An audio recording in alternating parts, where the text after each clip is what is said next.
Alors, retour dans ce studio, il fallait bien installer les grands messieurs qui sont avec moi et qui sont avec nous ce matin et dans ce train qui continue. J'ai de l'autre extrémité, maître Jean-Claude Biliga, que j'ai souvent l'habitude de rencontrer quelque part ailleurs, mais aujourd'hui, c'est la première fois qu'on se retrouve sur un plateau. Ça c'est vrai, ça c'est vrai. Pour parler des choses de la nation. Oui, bien sûr. Bonjour maître, bienvenue. Oui, bonjour. J'ai un petit rectificatif. Je suis Joseph Claude. Joseph Claude, oui. Joseph et non Jean-Claude. Ah oui. Ah, maître Joseph. C'est la même personne. Joseph Claude. Je suis heureux de vous retrouver ici. Voilà maître, j'ai rectifié tout de suite. Oui, je suis heureux de vous retrouver, voilà. De retrouver mon fils, vous l'avez présenté tout à l'heure, de retrouver mon ami Kounié. Kounié, voilà, on l'a présenté lui-même. Kounié qui sera présenté. Puisque vous parlez du fils, il s'agit bien de Marcus Mandeki. Bien sûr, M3. Ouais. Bonjour Marcus. Bonjour Alphonse Jenner, bonjour à toutes les personnes qui nous accordent leur délicate attention ce matin. C'est un plaisir renouvelé pour l'Alliance des forces progressistes que je représente ici ce matin. Et je voudrais dire toute mon admiration et beaucoup de courage à tous les militants et les sympathisants de cette formation politique, de plus en plus nombreux. Je voudrais saluer ici Maître Biliga, qui est un parent.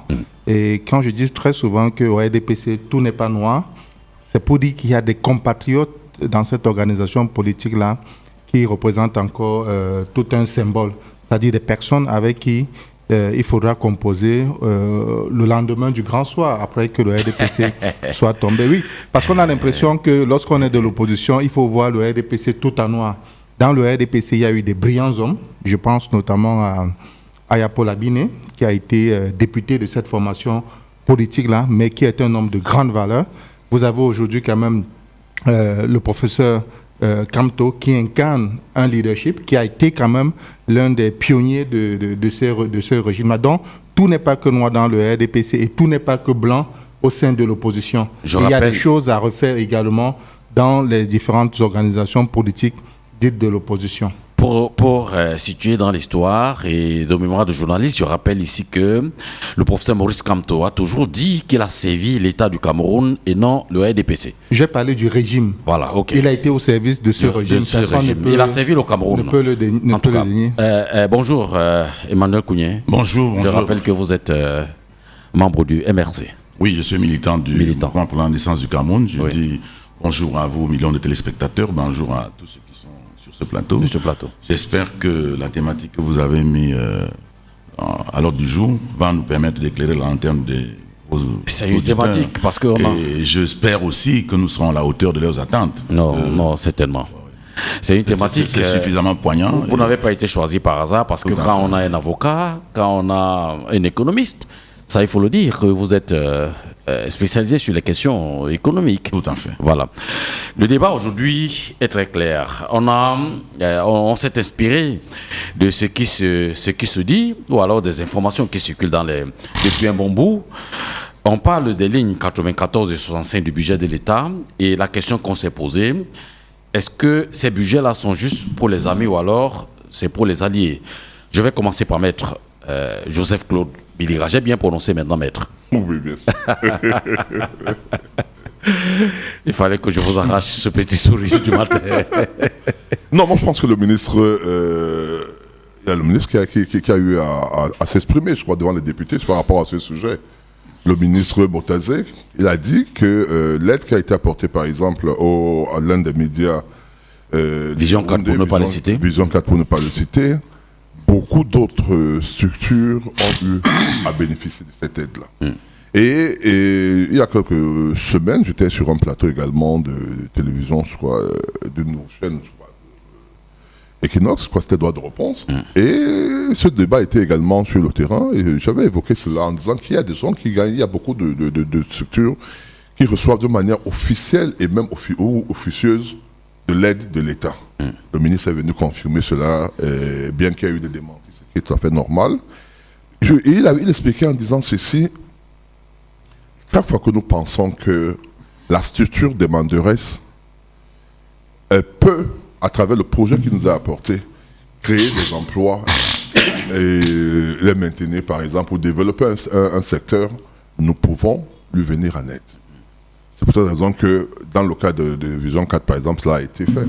Mais sachez que ce n'est pas seulement de cette manière que l'État vient en aide. L'État vient en aide parfois avec les dégrèvements d'impôts. Peut-être que je dis une bêtise, je ne suis pas économiste. L'État vient en aide, par exemple, au niveau des terrains, avec des concessions qu'on donne aux gens qui veulent investir dans l'agriculture. Le gars qui est à Kekem, c'est un exemple, par exemple. C'est un exemple que je donne. Il y a une structure, je crois, cacao, etc., à Kekem. Et donc, néo-industrie. Donc, l'État vient également en aide parfois en prenant des actions dans des entreprises. Il y en a plein là, à part le truchement de la SNI.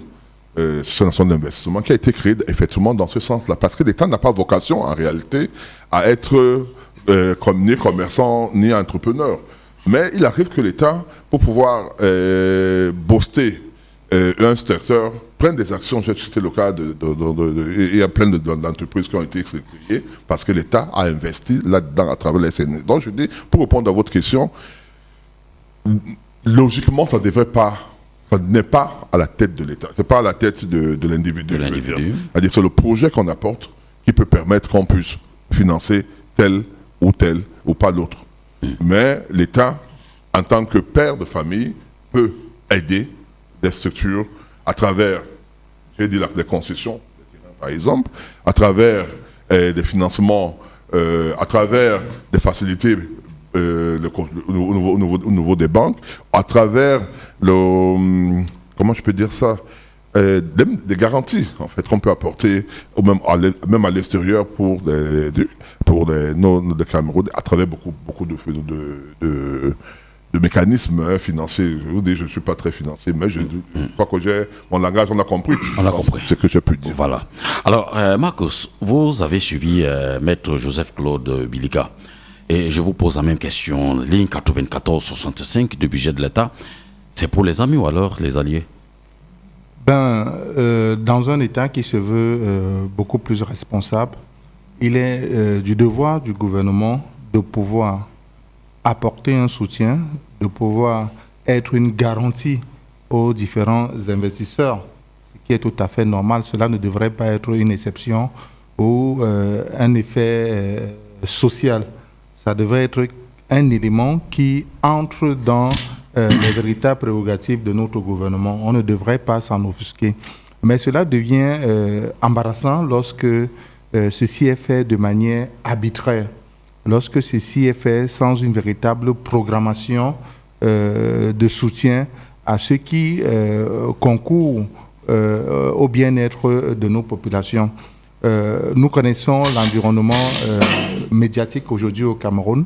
Très peu d'entrepreneurs médiatiques rentrent dans leurs investissements parce qu'on a de moins en moins d'entreprises qui se positionnent comme de véritables annonceurs ou soutiens aux différents médias. Donc, si vous avez un entrepreneur qui expose au gouvernement par la voie des démembrements ministériels, les difficultés qui sont les siennes, à pouvoir apporter un petit souffle de vie, je crois que le gouvernement, dans ces éléments de garantie, peuvent trouver des voies et moyens, pas que des moyens financiers, mais également d'autres moyens logistiques et pourquoi pas structurels pour apporter un nouveau souffle à ces entreprises-là. Maintenant, vous le dites, est-ce un élément pour apporter un coup de pouce à des amis ou aux alliés ou aux alliés? Vous savez, malheureusement, dans notre pays, la politicienne domine complètement l'environnement. C'est-à-dire que si vous n'êtes pas proche d'une élite RDPC ou alors du pouvoir, il vous est difficile de pouvoir bénéficier d'un quelconque soutien. Il faut noter que tout Camerounais, politique ou pas, peut solliciter à un moment donné le soutien du gouvernement dans l'exercice de ses occupations. Ce qu'il faut retenir, il n'y a pas que des membres proches du RDPC qui ont officiellement eu à bénéficier des soutiens venant du gouvernement. C'est parce qu'il n'y a pas une certaine lisibilité, il n'y a pas une forte communication sur les soutiens que le gouvernement accorde aux entrepreneurs. Je suis sûr qu'il y a des entrepreneurs proches de l'opposition qui ont également eu à bénéficier de ce soutien. Mais je dis qu'il faudrait qu'il y ait une certaine clarté, une certaine lisibilité dans l'action gouvernementale. Et pour que cela se fasse, il faudrait qu'il y ait une très très bonne communication, que le gouvernement, par la voix de ses différents ministères, puisse communiquer sur les actions qui sont les siennes. Vous voyez très bien que lorsque vous parlez de soutien que le gouvernement, par la voix du ministère des Finances, je crois, a apporté au groupe de presse l'anecdote, cela ne s'est pas fait de manière... Je veux dire, la communication n'a pas été officielle. Il a fallu que des journalistes puissent enquêter et retrouver effectivement que ce soutien avait été fait. Est-ce de manière arbitraire ou alors par nécessité véritable d'apporter un soutien à un opérateur qui était dans le besoin? Est-ce que ce soutien était véritablement fondé, ou alors il est parti sur la base d'une certaine amitié, d'une certaine collaboration entre l'entrepreneur et l'organe étatique? Autant de questions qu'il faudrait se poser. Mais je dis, il n'est pas mauvais pour un gouvernement, un État, d'apporter son soutien à un entrepreneur. C'est ce qu'on devrait même voir de manière régulière. Parce que vous connaissez très bien que le climat des affaires aujourd'hui est de plus en plus difficile, avec la Covid, avec le fisc qui est un gros handicap, la politique fiscale qui est un gros handicap pour les entrepreneurs. D'ailleurs, selon une étude, on avait noté que 80% des entreprises nouvellement créées fermaient 1 an, 2 ans après leurs ouvertures. Donc, il faudrait qu'il y ait une grosse réflexion. Et moi, quand je dis que il n'est pas bon pour le président de la République de ne pas rencontrer régulièrement le patronat de son pays, c'est un problème. Le président de la République devrait séjourner dans la ville économique au moins une fois par an pour prendre le pouls des difficultés des entrepreneurs, pour prendre le pouls des propositions du patronat camerounais afin de pouvoir mieux les analyser et de pouvoir trouver un angle par lequel l'État du Cameroun peut apporter non seulement des facilités, mais des accompagnements à ces entrepreneurs-là qui prennent le risque d'investir dans notre pays. Et il faudrait les en féliciter. Alors, Marc, qu'est-ce que je dis, monsieur Mandé Kounié, est-ce qu'on ne peut pas prendre, est-ce qu'on ne peut pas considérer dans ce que nous voyons aujourd'hui comme étant une sorte d'appui dans ce que vous, les économistes, vous avez à un moment appelé, dénommé les champions nationaux? Non, disons que pour revenir déjà à ce sujet, que M. Moutazé s'est totalement fourvoyé devant les députés. L'avantage qu'il a eu, c'est que les députés n'ont pas pu lui poser les bonnes questions. La bonne question, c'est que vous avez une ligne de crédit que vous avez prévue dans le budget pour pouvoir soutenir les entreprises. Mais je viens à vous signaler que dans le programme de développement économique du Cameroun, là, le ASND30, il est bien dit que l'État doit pouvoir, n'est-ce pas, soutenir les entreprises privées pour leur permettre, d'ailleurs, la problématique qui a permis de mettre sur pied ce programme économique, c'était comment faire pour que le secteur privé soit le moteur de la transformation structurelle de l'économie camerounaise. Donc, comment faire pour que le système économique soit porté par le secteur privé. Et d'ailleurs, dans le budget, le même budget en question, il y a une ligne de crédit. Il y a une ligne de crédit que l'État a mis en place de 200 milliards, qui est une ligne de garantie au soutien aux entreprises. C'est-à-dire que si une entreprise veut demander un prêt à la banque, l'État garantit 20% de ce prêt à la banque pour faciliter la tâche, pour dire à la banque, écoutez, si au moment de rembourser ce prêt, il n'arrive pas à le rembourser intégralement, moi je supporte 20%. Ça veut dire que les 200 milliards devaient permettre d'avoir une enveloppe de 1000 milliards à la disposition des entreprises. Je ne sais pas si je me fais bien comprendre. Oui. Voilà. Donc, cette ligne devait être actionnée. Il n'est pas question de faire des cadeaux aux gens. Quand dans un pays... Et vous estimez cela comme étant un cadeau? Oui, oui, puisqu'on lui a donné l'argent à ce monsieur. C'est une subvention, à la limite, pour le soutenir. On n'a pas d'un soutien. Il n'y a aucun mécanisme. L'État ne prête pas l'argent. L'État ne vous donne pas l'argent pour que vous lui rendiez. L'État n'est pas une banque. Le rôle de l'État, c'est justement de faire ce qui est prévu dans cette ligne de crédit, cette ligne budgétaire qui est dans notre budget, maintenant tautologie, qui est dans notre budget, qui prévoit que, d'ailleurs, les banques, il n'y a que GBFI Banque qui a adhéré au projet, parce que les gens se sont dit, d'accord, on va pouvoir, n'est-ce pas, accepter la garantie de l'État, mais est-ce que l'État va jouer son rôle valablement? Donc, les banques ont même boudé cette cette démarche, alors que l'État devait travailler sérieusement avec les banques, mettre sur pied cette ligne de crédit, et puis faire en sorte que les banques adhèrent au projet et que les opérateurs économiques puissent avoir la possibilité de mobiliser à travers les banques, qui sont d'ailleurs assez liquides, de mobiliser pour pouvoir travailler et de rembourser. Et l'État, derrière, essaie de garantir, n'est-ce pas, les petites difficultés qu'on pourrait avoir. Parce que si vous avez une difficulté de 20%, l'État prend celui de vous aider. C'est ça. Prendre l'argent et donner aux gens comme ça a été le cas là-bas, moi je crois que c'est un désordre tout simplement. Je voudrais vous dire, quand même au Nigeria, quand le président Olusegun Obasanjo, pendant son mandat de 5 ans, a décidé de créer 50 milliardaires, il n'était pas question de faire cadeau de l'argent aux gens. Il a appelé Dangote et tous les autres, Aliko et tout ça, pour leur dire, écoutez, moi pendant mon mandat, je veux créer 50 milliardaires, mais mon mécanisme est clair. Je voudrais que ceux qui maîtrisent les circuits de distribution, ceux qui importent et qui distribuent, deviennent des producteurs. Donc on va dans chaque secteur, et c'est comme ça que le tissu industriel du Nigeria a été mis sur pied. Et il a dit, je veux voir avec la Banque centrale, pourquoi mettre sur pied des mécanismes pour mettre à votre disposition des moyens pour vous permettre de produire ce que vous importez. Alors c'était là la vraie import-substitution, parce qu'on nous raconte ici qu'on fait l'import-substitution, qui ne verra jamais le jour parce que les mécanismes ne sont pas en place. Je disais donc qu'il a dit cela, et puis ceux qui importaient du ciment, ceux qui importaient du riz, il leur a dit, écoutez, si vous importez du ciment par exemple, ce que je fais, c'est que vous allez vous arranger pour que la première année, vous importez 75% parce que vous allez produire 25%. La deuxième année, vous importez 50% parce que vous allez produire 50%. La troisième année, vous importez 25% parce que vous allez produire 75%. Et la troisième année, à partir de la troisième année, vous n'importez plus. Et on les a mis, on a mis les moyens pour les permettre de monter leur structure. L'État les a appuyés, leur a donné des facilités. Il a poussé, les Dangote sortent de cette cuvée, qui sont devenus des champions nationaux, des champions africains, des champions même mondiaux bientôt. Donc, ce type de paresse-là, qui consiste à dire on a donné l'argent, oui, on donnait à tout le monde et tout ça. Mais alors ce monsieur, il vient raconter des histoires comme ça devant les députés. Mais c'est hallucinant. Moi, quand j'ai écouté ça, je me suis dit qu'on lui pose des bonnes questions. Il aurait même dû se taire que de dire que non, on donne aussi aux gens.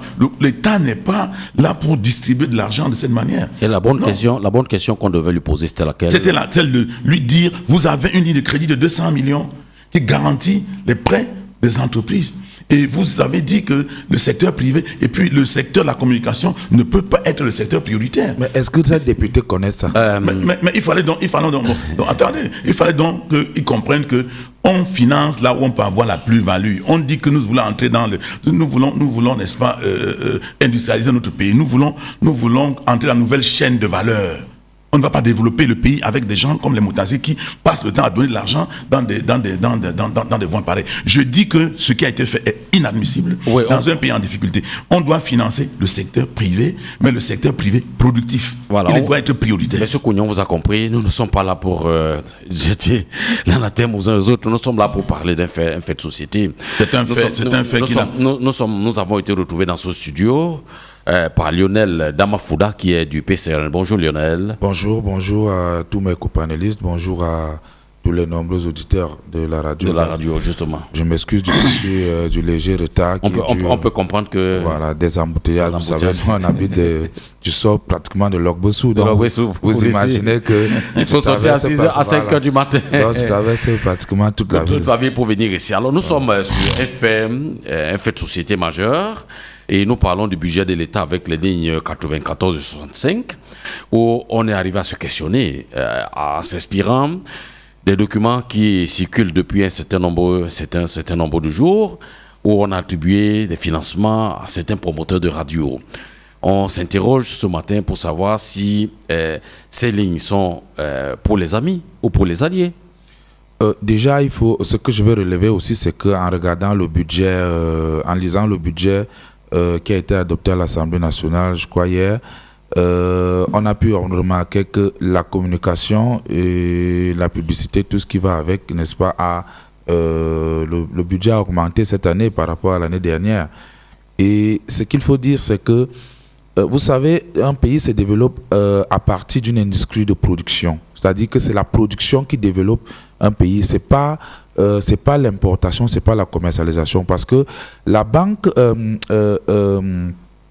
je vais dire quoi? Je vais dire quoi? Le Cameroun importe. En fait, je vais parler de la balance commerciale. Voilà, c'est le mot qui venait. La balance commerciale est très, très, très déficitaire. Pourquoi? Parce que lorsque vous regardez combien est-ce que les Camerounais, n'est-ce pas, font sortir de devises, combien de Camerounais payent le matériel en Europe en ce moment, comparé à ce qui entre, c'est très déficitaire. Donc, ce qui fait que un pays ne peut se développer que par la production. Et lorsque vous regardez ce budget, il ne donne aucun avantage, n'est-ce pas, au PMI, aucun avantage. Je vais vous dire, au Cameroun, vous êtes un jeune entrepreneur, vous arrivez dans une banque avec un bon de commande d'une société sérieuse. Je dis d'une société sérieuse qui a l'habitude de payer, qui paye les factures, parce qu'on connaît, les banquiers savent des sociétés qui payent leurs factures. Vous ne pouvez pas avoir le financement. Le banquier va vous demander les garanties. Bon, un jeune entrepreneur qui a une PME, qui a 28 ans, quelle est la garantie qu'il peut présenter? Donc, rien n'est mis en place pour que, n'est-ce pas, le système, n'est-ce pas, de production du Cameroun soit élargi. Et ce qui peut se passer, c'est que des personnes qui ont déjà un certain niveau, n'est-ce pas, de finances, qui peuvent, n'est-ce pas, qui ont déjà certaine confiance dans des banques, c'est à ces personnes-là qu'on se permet encore de donner de l'argent. Ça devient très compliqué. Ça devient très compliqué. Et maintenant, nous, les jeunes, dont on a demandé d'oser, qu'est-ce que nous faisons? Tous les jours, nous ouvrons les entreprises. 2-3 ans après un certain nombre de déboires, nous sommes obligés de refermer, n'est-ce pas, pour retourner en entreprise comme employé. Ça devient très compliqué et un pays ne peut pas se développer ainsi. Alors, pourquoi donc choisir certains et leur attribuer, n'est-ce pas, des financements et pas des mécanismes même, je pense, assez louches, parce que généralement, lorsqu'on va attribuer un financement à quelqu'un, généralement, ce qui se passe, c'est quoi? C'est que on met à sa disposition un certain nombre de mécanismes qui lui permettent d'acquérir le matériel de production ou alors le matériel de transformation, tout simplement. Tout comme on a fait avec Néo, n'est-ce pas, en lui ouvrant, n'est-ce pas, un boulevard sur les droits de douane, sur tout ce qui était importé, même s'il a abandonné aujourd'hui à lui-même. C'est cela. Donc, ce budget vient encore confirmer une fois de plus que nous, les jeunes entrepreneurs, dans ce pays, nous sommes obligés de nous battre. M. Kounié parlait tout à l'heure de l'Assemblée nationale, de la présentation du projet du ministre Motazé. Il faut lui dire qui est député, comment on est député au RDPC, comment on est député. Donc, c'est un peu ça. Monsieur Fouda, on est sur un problème précis.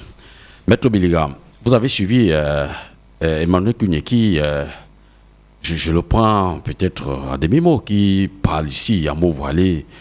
À l'écouter, on peut dire que l'État gaspille de l'argent. Oh, moi, je crois pas. Moi, je pense que nous sommes tous d'accord par rapport aux multiples mécanismes que l'État dispose pour pouvoir aider les entreprises. On l'a dit. On a dit l'État peut le faire à travers des dégrèvements fiscaux, à travers les facilités douanières, à travers un certain nombre de mécanismes, à travers le financement également, à travers la prise d'action dans des sociétés privées et à travers également des prêts qu'on accorde aux enfants, aux jeunes, à travers, nous avons le PACI, nous avons le PAGIR-U, etc.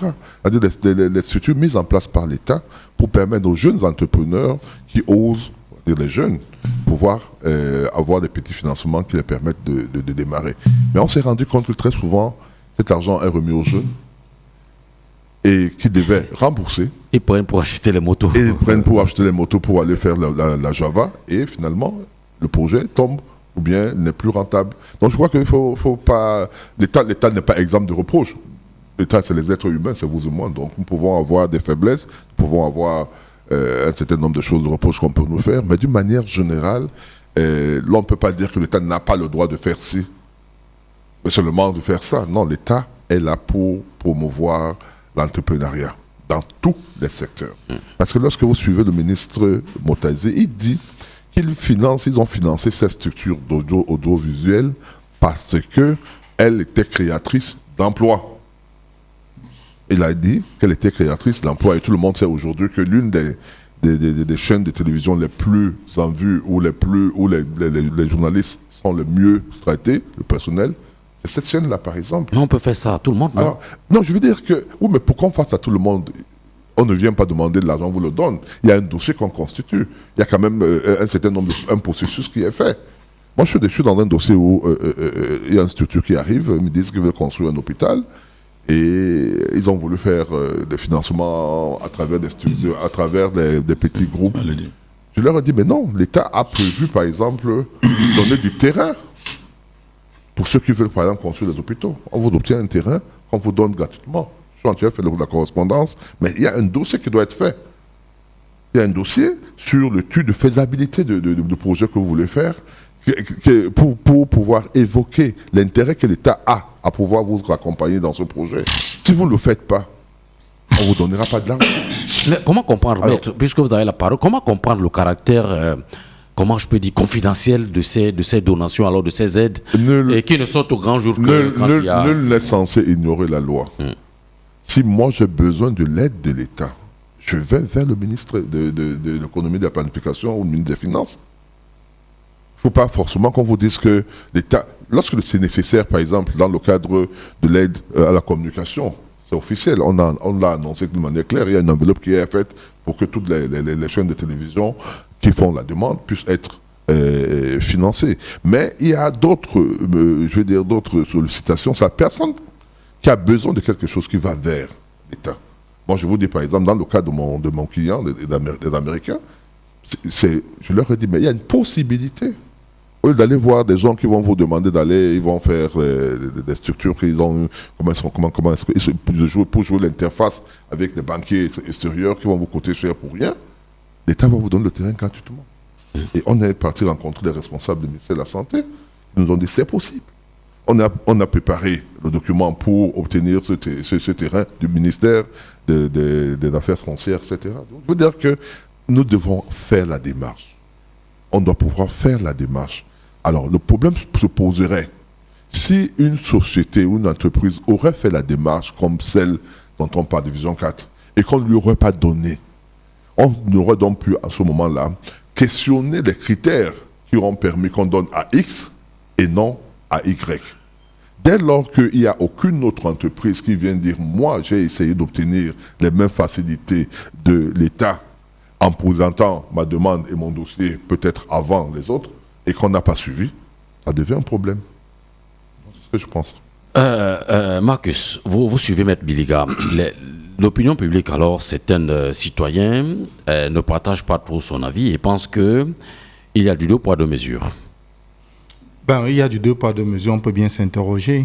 Quel est l'impact du soutien que le gouvernement a accordé à ce groupe de presse?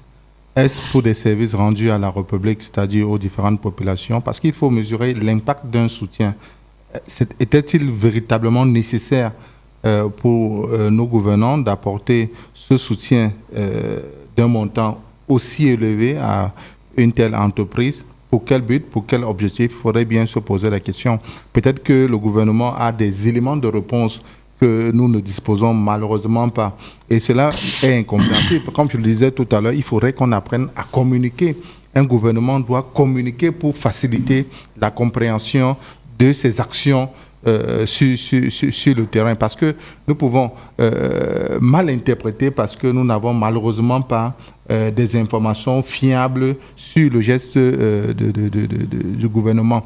Et puis, si nous étions un peu plus organisés, je crois que ce groupe de presse est affilié à une organisation patronale au Cameroun. Nous en avons, je crois, 3 au Cameroun, c'est-à-dire ECAM, le MECAM et le GICAM. Est-ce que cette entreprise est membre d'une de ces 3 organisations? Est-ce qu'il y a eu l'avis d'une organisation patronale pour permettre au gouvernement de financer cette entreprise? Sur le principe, je l'ai dit, nous ne sommes pas opposés. Tout au contraire, nous motivons le gouvernement à apporter davantage son soutien aux entrepreneurs, locaux, parce que nous savons très bien les risques qui sont les leurs à pouvoir investir. Et il y a des charges qui ne sont pas toujours évidentes à pouvoir les assurer. Mais il faudrait qu'il y ait une clarté. Il faudrait qu'il y ait que l'information circule pour qu'on n'ait pas l'impression que nous sommes dans le favoritisme, que nous n'ayons pas l'impression que cela est fait à un club d'amis qui, pour des raisons injustifiées, peuvent bénéficier d'un soutien, un soutien qui ne va malheureusement pas être reversé pour la gestion véritable de l'entreprise, mais pour d'autres quelconques raisons. De toutes les façons, nous, à l'AFP, nous sommes en train de travailler sur des raisons de la relance économique. Nous avons le secrétaire national en charge de l'économie et des finances qui s'appelle le professeur Numba, très connu des hommes des médias et des universitaires, qui travaillent avec une équipe d'experts pour apporter un certain nombre de propositions sur le développement de notre circuit économique au Cameroun. Et cela va véritablement se faire avec d'autres organisations politiques, parce que nous sommes dans une situation mutualisante, c'est-à-dire nous pensons qu'il faille s'accorder avec les autres organisations, pas seulement celles de l'opposition. Moi, je dis, nous allons travailler avec tout le monde, y compris le RDPC, parce que le plus important aujourd'hui, c'est le Cameroun. Ce ne sont pas les organisations politiques. La preuve, nous sommes dans un monde en pleine mutation. Nous avons M. Kounyeki, Chadi était dans le SDF et aujourd'hui dans le MRC. Il y a certains qui sont dans le RDPC qui vont se retrouver à l'AFP ou ailleurs. Donc vous voyez très bien que les organisations politiques, en fait, sont des instruments micros qui ne peuvent pas véritablement se substituer à l'État du Cameroun. Donc le plus important, c'est l'intérêt que nous avons pour notre pays. Et nous devons, malgré nos divergences, travailler ensemble pour pouvoir trouver un consensus. Ce n'est peut-être pas le thème de ce jour, mais il faudrait se féliciter du fait que certains compatriotes issus des partis politiques et de la société civile se soient réunis pour apporter une proposition sur le système électoral aujourd'hui qui est complètement défaillant. Donc vous voyez très bien que c'est important que nous nous parlions, c'est important que nous échangions, c'est important que nous faisons savoir les propositions qui sont les nôtres afin de pouvoir, pourquoi pas les implémenter, surtout lorsque ce qui nous a été pendant longtemps présenté a fait échec. Donc l'AFP, conscient des difficultés qui sont ceux du gouvernement à pouvoir implémenter sa propre vision, a pris conscience qu'il faut travailler avec les experts qui ne sont pas automatiquement des acteurs politiques. Parce que le problème que nous avons aujourd'hui au Cameroun, c'est de croire que les acteurs politiques ont la science infuse, qu'ils peuvent résoudre tous les problèmes et on met de côté les experts. Non, il faut travailler avec des scientifiques, ceux-là qui ont mené des études fiables pour apporter des solutions idoines en fonction du contexte et en fonction de l'environnement. Oui, puisque nous sommes dans le débat et le débat citoyen, merci déjà du calme qui est dans ce studio. Alors, Emmanuel Kounié, vous avez suivi Maître Biliga. Il a dit tout à l'heure que les facilités sont accordées à tout le monde et à qui c'est là où cherchez cela. Vous qui accompagnez les activités ou alors vous qui accompagnez les structures dans les développements, est-ce que c'est facile? Les couloirs de l'aide non, je au crois sommet que de l'État? Ceux qui nous gouvernent n'ont rien compris du tout. Ils n'ont rien compris. Je vais m'expliquer. Quand vous allez par exemple en France, puisqu'on peut prendre... Quand François Hollande dit « je vous demande aux entreprises de créer des emplois », il met un programme, il dit le pacte de responsabilité. Je vous mets 100 milliards d'euros et vous me créez 500 000 emplois. Il le dit. C'est-à-dire qu'il le dit aux entreprises. On fait un deal. Moi, j'ai ceci à mettre et j'attends cela. Et toutes les entreprises voient les conditionnalités pour accéder à ce financement. Pour développer l'entreprise, pour ceux qui veulent créer des entreprises, il y a tout un cahier de charges. Donc on ne met pas une ligne de crédit, on se cache dans la maison, on donne à son cousin et puis on va dire les autres ne sont pas aussi venus demander. Attendez, c'est quoi cette histoire-là? Ils sont en train de gouverner quoi? C'est une histoire de sous-quartier, mais on s'agit d'une république. Quand vous avez un programme, vous mettez le programme à la disposition de tout le monde et vous dites dans quelles conditions on doit pouvoir bénéficier de ce programme-là. C'est comme ça que ça se passe. Donc on peut pas dire non, c'était là, vous n'avez pas su, non. Le chef de l'État en France, quand il fallait implémenter le pacte de responsabilité, il est venu lui-même, il a présenté ce nouveau programme. C'est un élément pouvant booster l'économie en France, l'emploi en France. Il a dit, moi, je réfléchis autrement. Vous êtes les chefs d'entreprise. alors je veux que vous me créez 500 000 emplois, voilà ce que je mets comme cagnotte. Si vous n'êtes pas d'accord, on discute. Dès qu'on tombe d'accord, ils sont tombés d'accord, on a dit ok, on signe, moi j'attends les emplois, vous aussi, vous créez les emplois et le financement est là. Mais Maître Kounié, il y a les directives du chef de l'État qui accompagnent le budget. Il ne s'agit pas des directives, le chef de l'État, il est où? On a voté un monsieur, depuis 6 mois, on ne sait pas où il est. Le pays est en train de brûler, il doit se présenter, il doit parler, cher monsieur. Qu'est-ce que vous voulez faire avec le Cameroun là?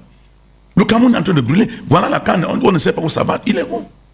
Donc le chef de l'État, nous on a voté le chef de l'État, entre guillemets, c'est le chef de l'État qu'on a voté, on n'a pas voté tous ces gens qui viennent, les moutazis nous racontent, on ne les connaît pas. C'est lui qui les choisit, on ne sait pas où il les trouve. Pourquoi il ne choisit pas? Mais il a le pouvoir égalien. Oui, il a le droit de le faire, non? D'accord, mais ce n'est pas eux qui doivent nous rendre compte. C'est pas eux, ils peuvent dire ce qu'ils disent là. Mais quand ça, c'est compliqué, il doit lui-même venir nous dire ce qu'il fait. Qu'est-ce qu'il a envie de faire? On a parlé de Piazzi tout à l'heure pour quitter ce domaine. Les gars, c'est en 2014 qu'eux-mêmes se sont rendus compte que leur fameux document de stratégie pour la croissance et l'emploi, qui était leur programme économique, était en train de prendre de l'eau, était en train d'échouer. Ils ont dit, on fait un rapport à mi-parcours, une évaluation à mi-parcours. C'est d'ailleurs le maire de la ville actuelle, là, qui est à Douala, qui a présidé cette réunion, et c'est lui qui a proposé les 3 plans d'urgence pour 400 milliards. Plan d'urgence pour l'accélération de la croissance, plan d'urgence jeune, plan d'urgence pour le septentrion. Ça c'était environ 400 milliards. Et là-dedans, dans le plan d'urgence jeune de 102 milliards, on a créé les Piazzi, les Pagéru, on a mis de l'argent dedans. Mais l'ennui, c'est que ça s'est passé encore comme ce qu'on donne à Vision 4 là. Et ces gars qui étaient chargés de gérer les Pagéru et les Piazzi, chaque fois qu'ils donnaient un peu d'argent aux jeunes, s'ils leur donnent 5 millions à un jeune, il va récupérer 2 millions par derrière. Les 3 millions qui restent ne peuvent pas financer le projet. Le gars se retrouve avec de l'argent entre les mains. Soit il paye son billet d'avion ou bien il va au désert pour aller en Europe, soit il va aller acheter sa moto. Ils ont saccagé tout ce programme. Et aujourd'hui, quand on dit en 2010, en fin 2019, nous quittons le DSE pour aller vers la SNN et DD30, on ne nous fait aucun rapport sur les 400 milliards. Personne ne nous dit quels sont devenus les plans d'urgence. On saute d'un programme à un autre. On ne rend pas compte. Alors, ce que je voudrais vous dire, c'est que les gens ne cessent de s'amuser parce que nous sommes de notre pays à nous tous. Ce n'est pas parce qu'on n'a pas vendu le Cameroun aux gens pour qu'ils se mettent à faire tout ce qu'ils veulent de n'importe quelle manière. Donc, nous, on sent très mal quand on voit des gens qui s'amusent avec la fortune publique de cette manière-là. Donc, ce que je voudrais dire, c'est que si on doit mettre de l'argent à la disposition des jeunes, et comme ça a été le cas, et puis je voudrais vous dire également qu'au Nigeria, quand Olusegun Obasanjo a mis de l'argent à disposition des gens, on a financé des projets existants. On a financé les projets existants. C'est-à-dire que quand on dit Pagéru Piazzi, il ne s'agit pas de venir avec un projet dans le sac. La chose qu'il faut faire, c'est d'identifier tous les petits projets qui sont là, puisqu'ils sont tous dans l'informel, et voir dans quelle mesure. Je vous prends un exemple très simple. Si vous voyez un gars qui colle les roues de voiture, pour prendre un exemple banal, vous venez le voir, il le fait de manière artisanale, ils sont à 2. Vous lui dites, bon alors, vous êtes là depuis quand? Si vous dites que je suis là depuis 3 ans, ça veut déjà dire que lui, dans ce domaine, il a pu résister par lui-même pendant 3 ans. Si vous lui dites, bon maintenant, si on te donne des appareils pour te permettre de faire sortir la roue de la jante facilement, etc., et puis d'améliorer votre condition de travail, ça peut coûter peut-être 3-4 millions. Est-ce que vous pouvez recruter 5 personnes pour travailler avec eux et travailler continuellement de jour et de nuit? Si le projet est bouclé de cette manière et que ça peut créer 5 emplois, ce projet-là mérite d'être financé parce que ce monsieur qui est là depuis 3 ans par lui-même ne prendra pas l'argent pour s'en aller. Et puis, c'est comme ça qu'on finance des petits projets. Mais ce que ces gens-là font, c'est de la magie. C'est de la magie. C'est-à-dire qu'ils font tout sauf ce qu'il faut faire. Donc moi, je dis, c'est bien de venir parler comme ça, mais on est même malade parce que j'ai entendu tout à l'heure dire par notre jeune ami de l'AFP qu'il faut qu'on travaille ensemble, qu'on puisse faire des propositions. Mais vous faites des propositions à qui? Ils sont autistes, ils sont hautains, ils sont prétentieux, ils n'écoutent personne, ils connaissent tout et ils ne connaissent rien du tout. Puisque depuis qu'ils se comportent de cette manière, le pays fait du surplace. Ces gens qui nous gouvernent n'écoutent personne. Ils n'ont jamais écouté personne sur aucun sujet. Que ce soit les crises, la crise anglophone, ils n'ont écouté personne. L'économie n'écoute personne, ils font à leur tête. Quand M. Moutazé trouve moyen de venir à l'Assemblée, dire ce qu'il a dit là, ça veut dire qu'il s'en fout de tout le monde. Il pense que son idée, puisque d'ailleurs il est du côté fort du micro, quand vous posez une question, il répond, vous n'avez pas le droit de répliquer. Il répond et c'est fait. Donc, on ne peut pas développer un pays avec ça. De toute façon, le Cameroun pensera à son développement quand ces gens ne seront plus au pouvoir. Voilà, qui est soutenu par vous. Lionel, est-ce que il faut reprocher quoi? Qu'est-ce qu'il faut reprocher au ministère des Finances quand on sait qu'on a quand même vu quelques réalisations, ou des réalisations, pour ne citer que le cas de Vision 4, ou Adam Okubelinga? Bon, ce que je vais d'abord dire, c'est que le même groupe de presse qui a reçu cet argent, déjà ce que je vais relever, c'est que le montant que ce groupe de presse a reçu est supérieur à l'aide allouée au montant qui est donné au ministère de la Communication pour l'aide allouée à la presse de façon générale. Ça, c'est ce que je vais d'abord relever. Et de deux, on nous dit que c'est parce que ce groupe de presse crée des emplois. Mais je vais dire à Maître Biliga et aux Camerounais du RDPC que ce groupe de presse venait de se séparer au moins de 42 employés lors de sa restructuration. Ça, tout le monde le sait. Beaucoup de gens sont allés à la porte, parmi lesquels les Pafaïs et autres. Donc, il faut déjà dire ça aux Camerounais par rapport à ces emplois. Et maintenant, lorsque je reviens au niveau de... Parce que là, je veux prendre la posture des jeunes oui. Et la posture des jeunes entrepreneurs. L'OPIACI et l'OPAGERU dont vous parlez, je ne sais pas là où ça se situe à Douala. Hein. Vous connaissez, monsieur? Pas du tout. Non. Donc, je ne sais pas là où... Les responsables ont été mis en prison. Oui, voilà. Donc, je ne sais pas où où c'est situé à Douala. Ça, c'est d'un. Et de deux, parlant de ce PAC du PAGERU qui concernait à financer les jeunes. Parce que j'ai suivi quelque chose tout à l'heure, on dit les jeunes ont un peu de l'argent, ils ont acheté les Benskin. Lorsque vous venez, je parle des cas des amis, des jeunes entrepreneurs. Vous venez, vous dites, vous montez un dossier où vous voulez 7 millions. On vous dit, ok, vous allez signer les 7 millions, mais on va vous donner 4 millions. Si vous ne voulez pas, vous partez. Qu'est-ce que vous faites? Non, qu'est-ce que vous faites? C'est pourquoi ils ont été emprisonnés. Parce que beaucoup sont allés se plaindre. Et parmi eux, la plainte a abouti. Pourquoi? Parce que parmi eux, il y avait des neveux et autres des ministres qui sont allés, qui ont passé l'information. C'est de ça qu'il s'agit. Ils ont passé l'information. Donc, avec des structures donc pareilles, dites-moi comment est-ce que le jeune va pouvoir se développer, comment est-ce que le jeune va pouvoir gérer va créer des entreprises. C'est une question. C'est une question. Vraiment, je vais faire un dernier tour de table. Et j'entre là de plein pied dans les propositions. Maintenant, les faits sont faits. On ne revient plus dessus parce que c'est connu qu'il y a des financements, il y a de l'argent au Cameroun aujourd'hui. Maître Bilga, on vous appelle avocat conseil. S'il y a un conseil à donner aujourd'hui au ministère des Finances par rapport à cette à ce qu'on appelle aujourd'hui la gabégie. La gabégie. Non, mais moi je pense qu'il faut peut-être il faut retenir une chose, c'est l'information. Oui, qu'est-ce qu'il faut retenir? Il faut informer, c'est tout. Voilà. S'il existe un projet comme le PACI, s'il existe un projet comme le PAGERU, s'il existe...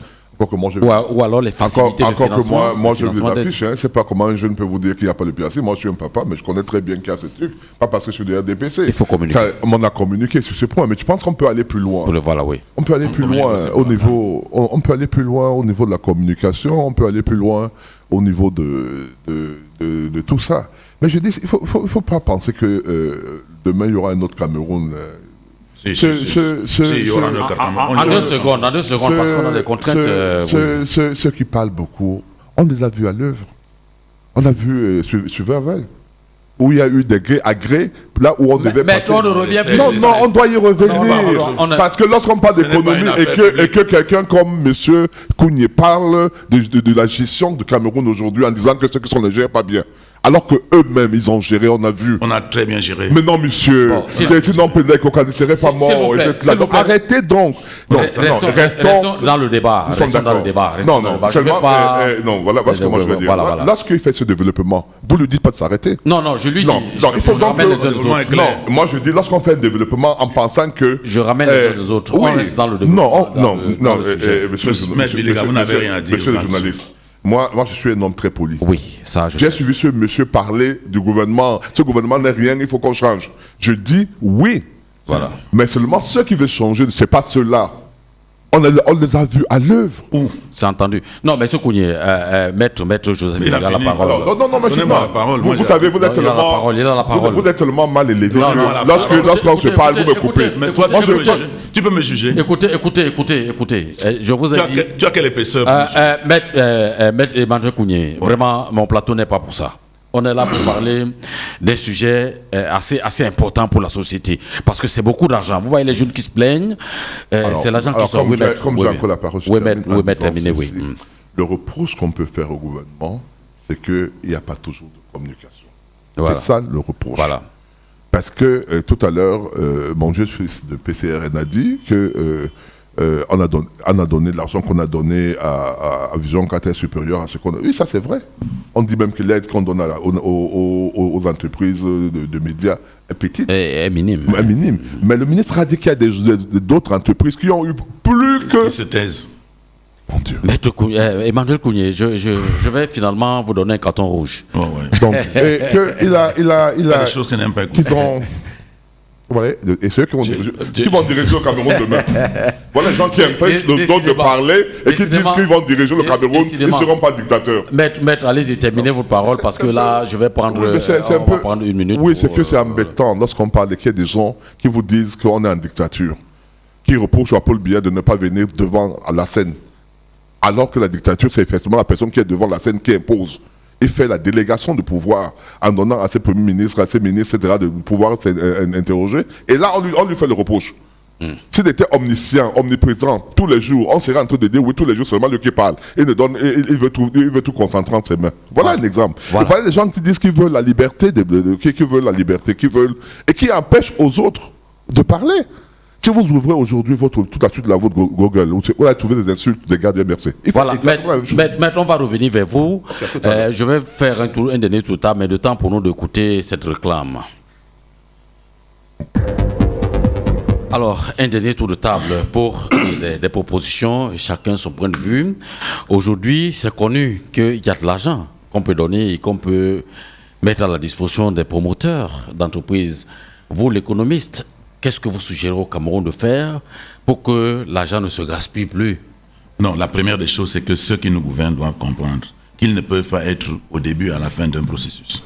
C'est-à-dire que c'est eux qui conçoivent le projet, c'est eux qui l'étudient, c'est eux qui le mettent en œuvre, c'est eux qui l'évaluent, ça ne va rien donner. Il faudrait que le secteur privé, c'est-à-dire que les experts privés soient quelque part, soit dans le contrôle, soit dans l'évaluation, soit qui participent à cette opération pour avoir un regard différent dans ces opérations. Voilà. Si tel n'est pas le cas, ça va devenir ce qu'ils donnent là. Ils vont donner l'argent, ils vont prendre le reste par derrière, ça ne va rien donner.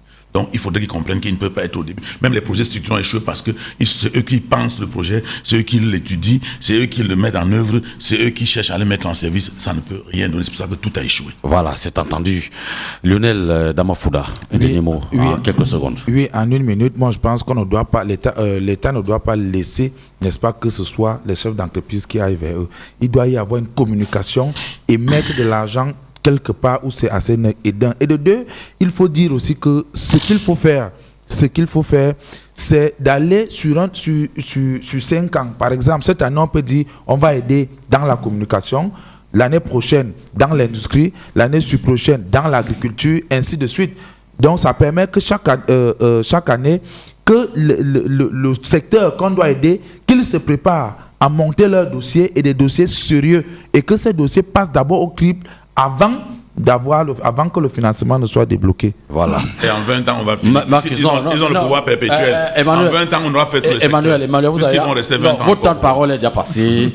Marcus Mandeki, en 2 secondes. Il faudrait bien qu'on sorte des extrémités. Voilà, 2 secondes. Le pays a besoin que nous soyons tous au centre et que malgré les divergences, nous regardions tous vers la même direction. C'est pour ça que nous sommes Un fait est clair, c'est que nous avons en face un gouvernement qui n'a ni la vision politique, ni la volonté politique pour pouvoir maturer ses propres projets qui ont du mal à pouvoir être implémentés. De toute évidence, il faut des nouvelles énergies et ces nouvelles énergies-là peuvent se retrouver partout au Cameroun ou au sein des diasporas camerounaises. Et l'AFP, comme je l'ai dit tout à l'heure, travaille avec toutes les organisations politiques et civiles pour apporter une nouvelle alternative en matière d'épanouissement des Camerounais et de développement de notre pays. Voilà, Maître Biliga, vous avez trop parlé sur la communication, vous y insistez. Bien sûr. Et moi, je dis qu'il n'y a pas d'un côté les bons et de l'autre les mauvais. Il y a de ceux qui prétendent que dans le RDPC, il y a des fainéants et les bandits sont dans l'autre côté.